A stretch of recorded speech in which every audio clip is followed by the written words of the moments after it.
दिनेश एक गरीब किसान है।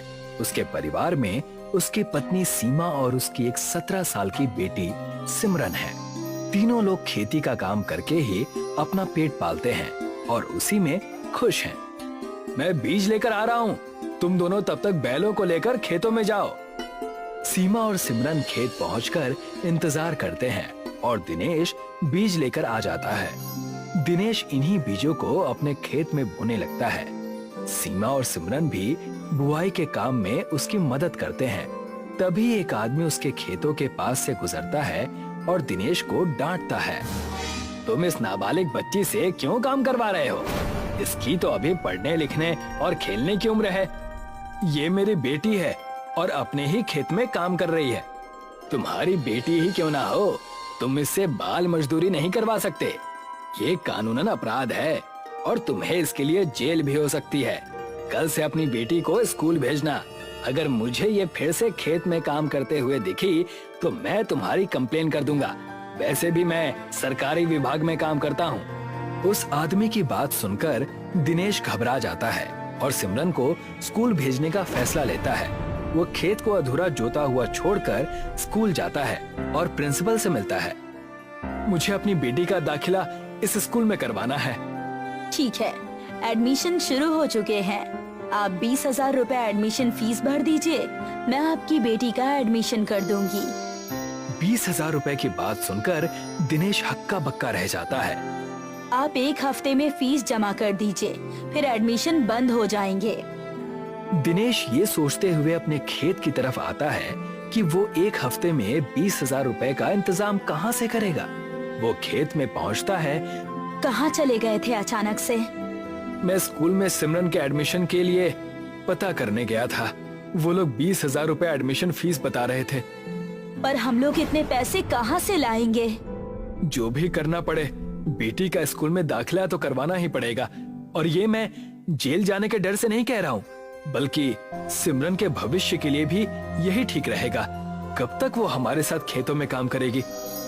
दिनेश अब पैसे जुटाने की हर कोशिश करता है। वो लोगों से उधार मांगता है, पर गरीब होने की वजह से कोई भी उसे उधार नहीं देता। वो अपने जमा किए हुए सारे पैसे जोड़कर देखता है। ये तो सिर्फ 3,000 ही हैं। 2 दिन निकल गए हैं। अगर जल्दी ही पैसे नहीं जुटा पाया तो मेरी सिमरन इस साल स्कूल नहीं जा पाएगी। जब दिनेश के पास कोई रास्ता नहीं बचता तो वो अपने घर का अनाज बेचता है। क्या कर रहे हैं जी आप? अनाज बेच देंगे तो हम लोग खाएंगे क्या? अगर हमारे भूखे रहने से हमारी बेटी स्कूल जा सकती है तो मैं भूखा रहने के लिए खुशी खुशी तैयार हूँ। दिनेश अपने घर का सारा अनाज बेच देता है और उससे मिले पैसों से सिमरन का स्कूल में एडमिशन करवा लेता है और ये खुशखबरी घर आकर सभी को सुनाता है। दाखिला हो गया है। अब कल से मेरी बेटी स्कूल जाएगी और पढ़ लिख कर कोई अच्छी नौकरी करेगी। अगले दिन से सिमरन स्कूल जाती है, पर जैसे ही वो स्कूल पहुंचती है, वो देखो, उस लड़की ने कितने गंदे कपड़े पहने हैं। छी, ये तो कहीं से भी स्टूडेंट नहीं लग रही है। इसको देखकर तो ऐसा लग रहा है कि ये खेतों में काम करने वाली कोई मजदूर हो। सिमरन ने वही फटे हुए और मिट्टी से सने कपड़े पहने हुए हैं जिन्हें पहनकर वो खेतों में काम करने के लिए जाया करती है। तुम हमारे साथ मत बैठो, तुम्हारे कपड़ों से बदबू आ रही है। जाकर कहीं और बैठ जाओ।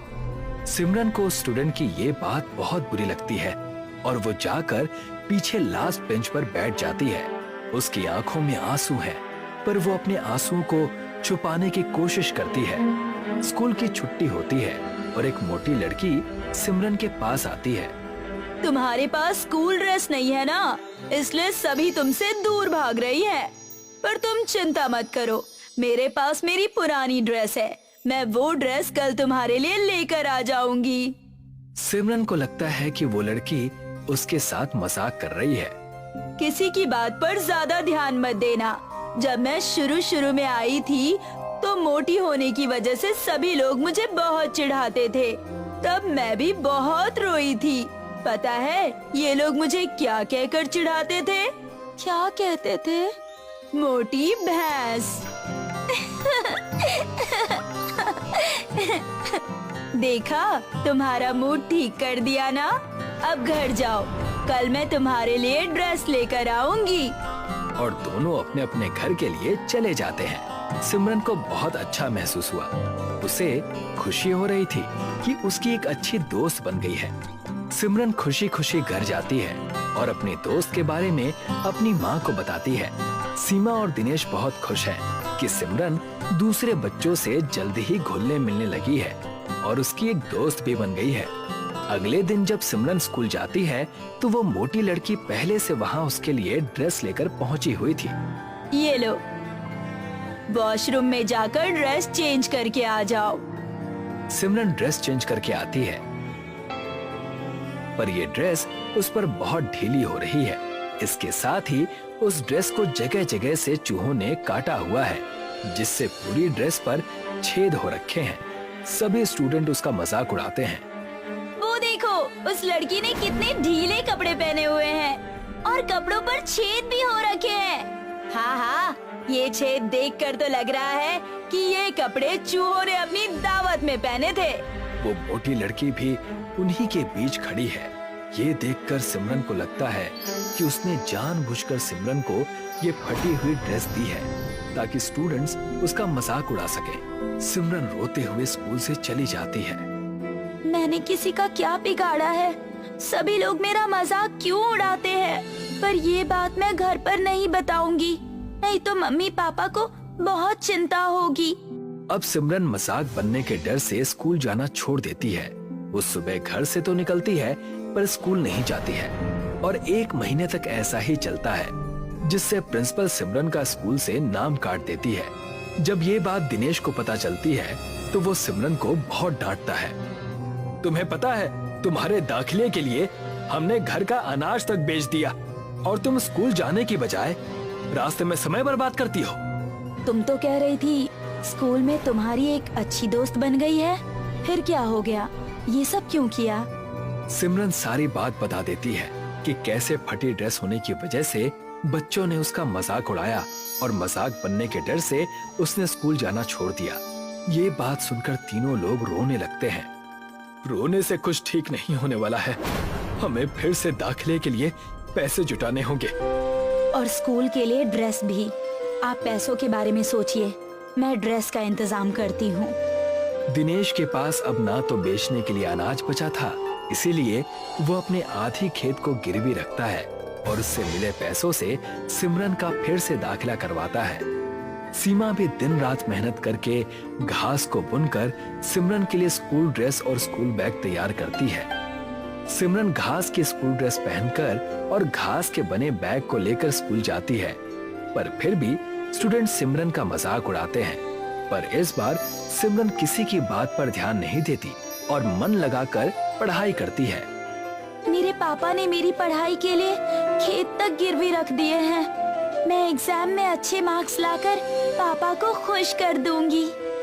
एग्जाम का रिजल्ट आता है और सिमरन अपनी क्लास में फर्स्ट आती है। जो भी स्टूडेंट्स फटे कपड़ों की वजह से उसका मजाक उड़ाते थे, वो उससे माफी मांगते हैं। हमें माफ कर दो सिमरन, हमें लगता था कि सिर्फ नए कपड़े पहनकर ही पढ़ाई की जा सकती है, पर तुमने तो फटे हुए कपड़ों में ही क्लास में टॉप कर दिया। अच्छा, मैथ्स में हमारे कुछ डाउट्स हैं, उन्हें क्लियर करने में हेल्प करोगी ना? हाँ हाँ, जरूर करूँगी। क्लास में टॉप करने पर सिमरन को स्कॉलरशिप मिलती है, जिसमें उसकी फीस की माफी के साथ साथ स्कूल ड्रेस और कुछ नई बुक्स भी मिलती हैं। ये देखकर दिनेश और सीमा बहुत खुश होते हैं। हमारी बेटी ने तो कमाल कर दिया, खेत गिरवी रखने का अब मुझे कोई दुख नहीं है। अब तो कल से तुम नई ड्रेस पहनकर स्कूल जाओगी।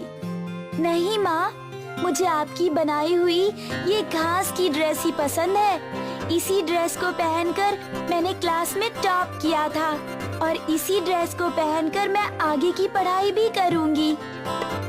सिमरन घास के ड्रेस पहनकर स्कूल जाती है। अब वो और भी ज्यादा मेहनत करती है और आगे भी हर एक क्लास में टॉप करती है। सिमरन को कॉलेज से ही प्लेसमेंट मिलती है और वो अपनी जॉब की पहली कमाई अपने पापा दिनेश को देती है। ये लीजिए पापा, आज मेरी फर्स्ट सैलरी आई है। आज मुझे तुम पर बहुत गर्व हो रहा है। मैं आज जो भी हूँ आपके और माँ के प्यार और सपोर्ट की वजह से हूँ। सभी खुश हो गए और अपनी जिंदगी जीने लगे।